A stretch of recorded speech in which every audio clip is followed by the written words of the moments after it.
కటోరా cutting అండి. First back side mark చేస్తున్నాను నేను. బ్యాక్ పార్ట్ ఇక్కడ 9 ఇంచెస్ పెడుతున్నాను. తన నడుము లూజ్ వచ్చేసి 36 ఉంది. నడుము దగ్గర 9 ఇంచెస్ ప్లస్ 1 ఇంచ్ ఎక్స్ట్రా పెట్టుకోవాలి. తన బ్లౌజ్ హైట్ వచ్చేసి 14 ఇంచెస్ ఉంది. నేను షోల్డర్ వచ్చేసి 6 ఇంచెస్ పెట్టాను. మీకు అది కంప్లీట్గా కనిపించట్లేదు. షోల్డర్ మళ్ళీ 3 ఇంచెస్ పెట్టుకున్నాను. నెక్ డీప్ వచ్చేసి 10 ఇంచెస్ ఉంది.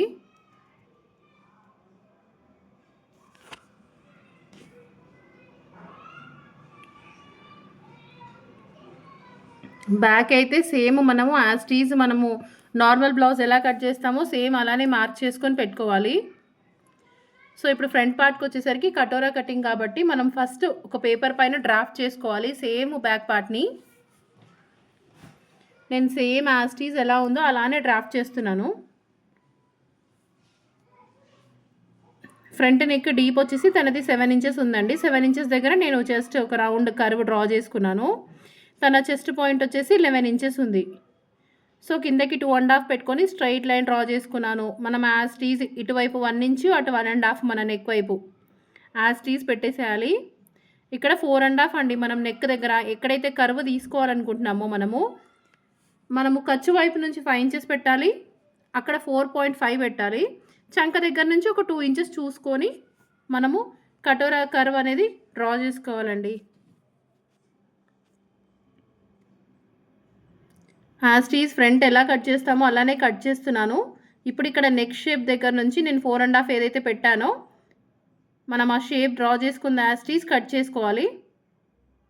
ఇది మనము క్లాత్ పైన ప్లేస్ చేసుకోవాలి. స్ట్రైట్ పీస్ యాజ్ టీజ్గా స్ట్రైట్గా వేసుకొని ఒక 1/2 ఇంచ్ మనం ఎక్స్ట్రా తీసుకోవాలి, ఎందుకంటే స్టిచ్చెస్ కోసం.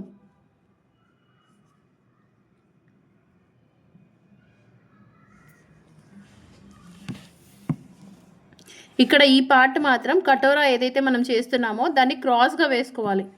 అప్పుడే పర్ఫెక్ట్గా మనకి ఫిట్టింగ్ సెట్ అవుతుంది. సో యాజ్ టీజ్గా పెట్టుకొని మనం ఇటు ఎటైతే జాయింట్ వేసుకోవాలో అక్కడ మనం ఒక పాదం ఖర్చు ఎక్స్ట్రా పెట్టుకోవాలి దీనికి కూడా.